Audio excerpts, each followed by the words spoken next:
सीढ़ी आगे नहीं बढ़ा पाया तो मेरी जवानी का कोई फायदा नहीं। जब इसने बात मुझे कही तो मुझे एहसास हुआ कि कोई तो है और कुछ लोग तो हैं जो कुछ करना चाहते हैं।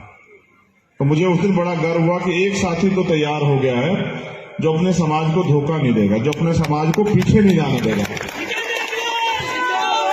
एक साथी तो तैयार हो गया है जो समाज के मान सम्मान के लिए कुछ भी कर गुजरेगा, जो इस समाज को झुकने नहीं देगा। आपने देखा भी होगा, एक समाज के छोटे भाई का अपमान हुआ तो इसका कार्य भी देखा उसमें, मैंने भी देखा वहां बैठ के। मैं मना करता रहता हूं, गुस्सा अच्छा नहीं होता, मगर ये उस दिन गुस्सा हो गया, फिर चला गया। फिर मैंने कहा कि ठीक है यार, कभी कभी स्वाभिमान सम्मान की लड़ाई में प्रदर्शन भी करना पड़ता है कि सामने वालों को एहसास हो। राजस्थान में तो बहुत वीडियो बनती है, जबरन वीडियो बना बना के प्रदर्शन करते हैं कि देखो ये तुम्हारे समाज के हालात है।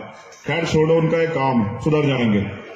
एक और बहादुर शेर जो है, जिसकी मैं प्रशंसा जितनी करूं कम। पहली बार मैं झूठ नहीं बोलता हूं, दूसरी बात मैं चापलूसी नहीं करता हूं। अगर ये गलत होते मैं दोनों के लिए नहीं बोलता। देखो मैं साफ आदमी, मैं समझता हूं आने वाले 5 साल में, मैंने आज अपने साथियों से भी कहा था, फिर दोहरा रहा हूं, एक ऐसा राष्ट्रीय लीडर जिसकी छांव में समाज अपने आप को जैसा पिछले 100 साल में सुरक्षित महसूस नहीं किया, महसूस करेगा, मेरी गारंटी है, याद रखना। और मैं आपको ये नहीं कह रहा हूं कि इसको नेता मैं बना रहा हूं, नहीं, वो अपने काम से नेता बन रहा है। आज अगर मुझे दिल्ली में जरूरत होती है ना, मुझे कोई समस्या होती है तो मैं इनको फोन करता हूं कि भाई हिमांशु जी एक परेशानी होगी, जरा फोन कर देना।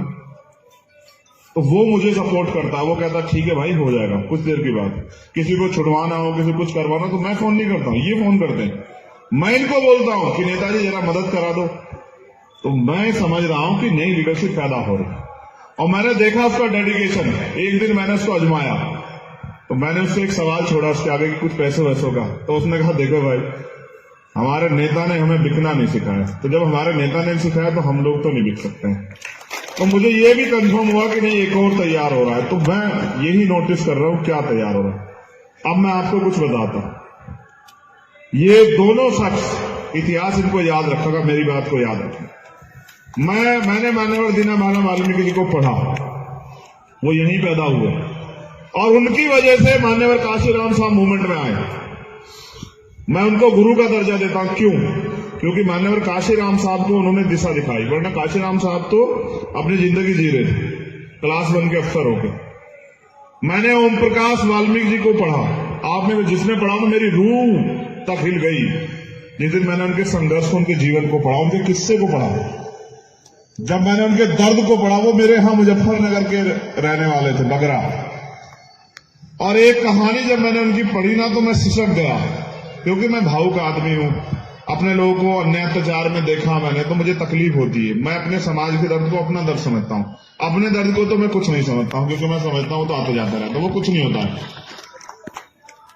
मैंने जब उनकी किस्से और उनकी जीवनी पढ़ी, उनकी आत्मकथा झूठन के रूप में उनकी कहानियां पढ़ी, तो मुझे तकलीफ हुई कि हम कहां थे और आज हम कहां। आप एक बार महसूस करके देखो कि अब से 100 साल पहले हम लोग कहां थे। क्या हम पे मंच था? क्या हम पे आशा बहन जैसी बहनें थी? क्या हम पे बोलने के लिए माइक था? क्या हमें ये आजादी थी? हम ऐसे थे जैसे गुब्बारे, हवा इधर से आई तो इधर हिल पड़े, इधर से आई तो इधर हिल पड़े, ऐसे ही तो थे। हमारा कोई वजूद नहीं था, हम गुलाम थे। जिसको जो मनाए हमें वो कहता था, जिसको जिस मन से आए हमें सींचता था, जिसको जो मनाए उस डंडे से हमें हाँकता था। फिर डॉक्टर अंबेडकर जैसी महान शख्सियत पैदा हुई, उन्होंने इस दर्द को समझा, संविधान में हमें समानता का अधिकार दिया।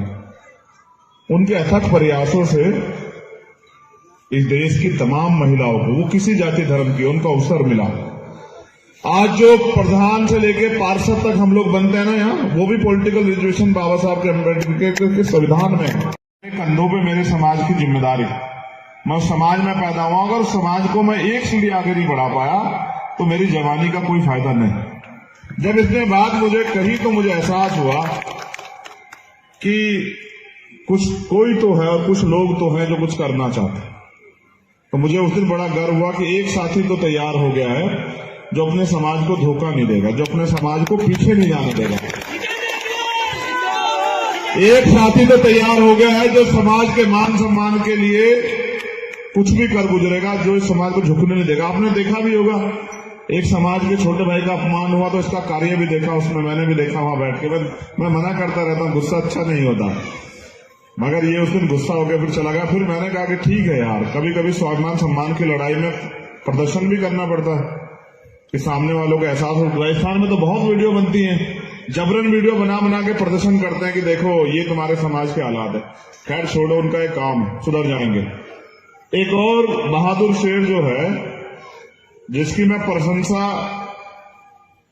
जितनी करूं कम। पहली बार मैं झूठ नहीं बोलता हूं, दूसरी बात मैं चापलूसी नहीं करता हूं। अगर ये गलत होते मैं दोनों के लिए नहीं बोलता। देखो मैं साफ आदमी हूं,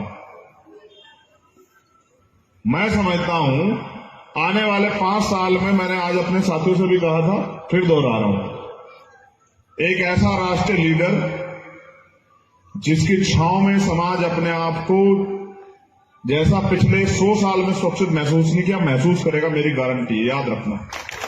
और मैं आपको ये नहीं कह रहा हूं कि इसको नेता मैं बना रहा हूं, नहीं, वो अपने काम से नेता बन रहा है। आज अगर मुझे दिल्ली में जरूरत होती है ना, मुझे कोई समस्या होती है तो मैं इनको फोन करता हूं कि भाई हिमांशु जी एक परेशानी होगी, जरा फोन कर देना। तो वो मुझे सपोर्ट करता है, वो कहता ठीक है भाई हो जाएगा कुछ देर की बात। किसी को छुड़वाना हो, किसी को कुछ करवाना, तो मैं फोन नहीं करता हूं, ये फोन करते हैं। मैं इनको बोलता हूं कि नेताजी जरा मदद करा दो। तो मैं समझ रहा हूं कि नई लीडरशिप पैदा हो रही है, और मैंने देखा उसका डेडिकेशन। एक दिन मैंने उसको आजमाया, तो मैंने उससे एक सवाल छोड़ा उसके आगे कि कुछ पैसों वैसों का। तो उसने कहा देखो भाई, हमारे नेता ने हमें बिकना नहीं सिखाया, तो जब हमारे नेता ने सिखाया तो हम लोग तो नहीं बिक सकते हैं। तो मुझे ये भी कंफर्म हुआ कि नहीं, एक और तैयार हो रहा है। तो मैं यही नोटिस कर रहा हूं क्या तैयार हो रहा है।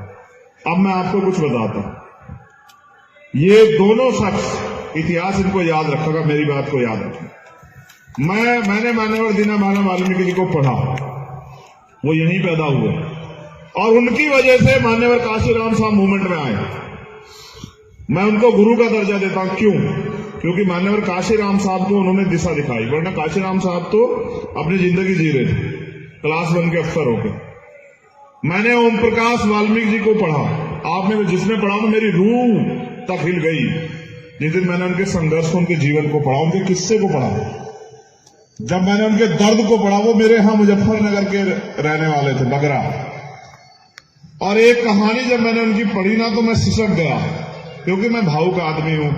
अपने लोगों को अन्याय अत्याचार में देखा मैंने, तो मुझे तकलीफ होती है। मैं अपने समाज के दर्द को अपना दर्द समझता हूं, अपने दर्द को तो मैं कुछ नहीं समझता हूं, क्योंकि मैं समझता हूं तो आते जाता रहता, वो कुछ नहीं होता है। मैंने जब उनकी किस्से और उनकी जीवनी पढ़ी, उनकी आत्मकथा झूठन के रूप में उनकी कहानियां पढ़ी, तो मुझे तकलीफ हुई कि हम कहां थे और आज हम कहां। आप एक बार महसूस करके देखो कि अब से 100 साल पहले हम लोग कहां थे। क्या हम पे मंच था?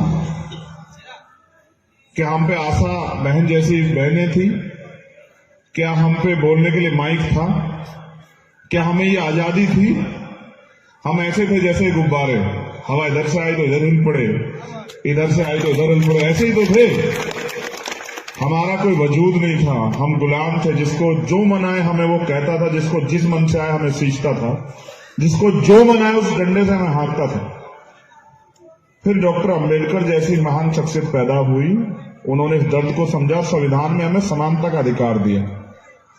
उनके अथक प्रयासों से इस देश की तमाम महिलाओं को, वो किसी जाति धर्म की, उनको अवसर मिला।